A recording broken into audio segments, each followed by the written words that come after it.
తరిగొండ వెంగమాంబ 18వ శతాబ్దానికి చెందిన తెలుగు కవయిత్రి. తిరుమల వెంకటేశ్వర స్వామికి అపర భక్తురాలు. వెంకటాచల మహాత్మ్యము, ద్విపద భాగవతం వంటి ఆధ్యాత్మిక కావ్యాలు రచించారు వెంగమాంబ. జిల్లా గుర్రంకొండ మండలంలోని తరిగొండ గ్రామంలో 1730లో జన్మించారు. కానాల మంగమాంబ, కృష్ణయ్యమాత్య అను నందవరీక ఈమె తల్లిదండ్రులు. బాల్యంలో తన తోటి పిల్లలుగా ఆడుకోకుండా ఏకాంతంగా కూర్చొని శ్రీవారి భక్తి పరావస్యంలో మునిగి తేలేవారు. చిన్న వయసులోనే భక్తి పాటలను కూర్చొని పాడేవారు.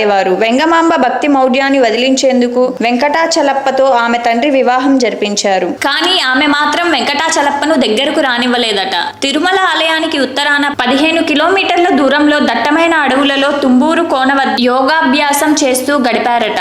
ఈమెకు వెంకటేశ్వరుడు కలలో కనిపించేవారట. వెంగమాంబ ప్రతి రాత్రి ఊరేగింపుగా తన ఇంటి ముంగిట వచ్చే శ్రీనివాసమూర్తికి వెండి పళ్ళెంలో ముత్యాల హారతి ఇచ్చేవారట. ఇలా తన జీవితాంతం వెంకటేశ్వరుడి ఆరాధించారు వెంగమాంబ. చివరకు 1817 ఈశ్వర సంవత్సరం శ్రావణ శుద్ధ నవమి నాడు తరిగొండ వెంగమాంబ శ్రీ వెంకటేశ్వర స్వామిని స్మరిస్తూ తిరుమలలోని సజీవ సమాధి చెందారు. తిరుమలలో ఉత్తర వీధిలో ప్రస్తుతం ఉన్న ఒక పాఠశాలలో వెంగమాంబ సమాధి ఇప్పటికీ ఉంది.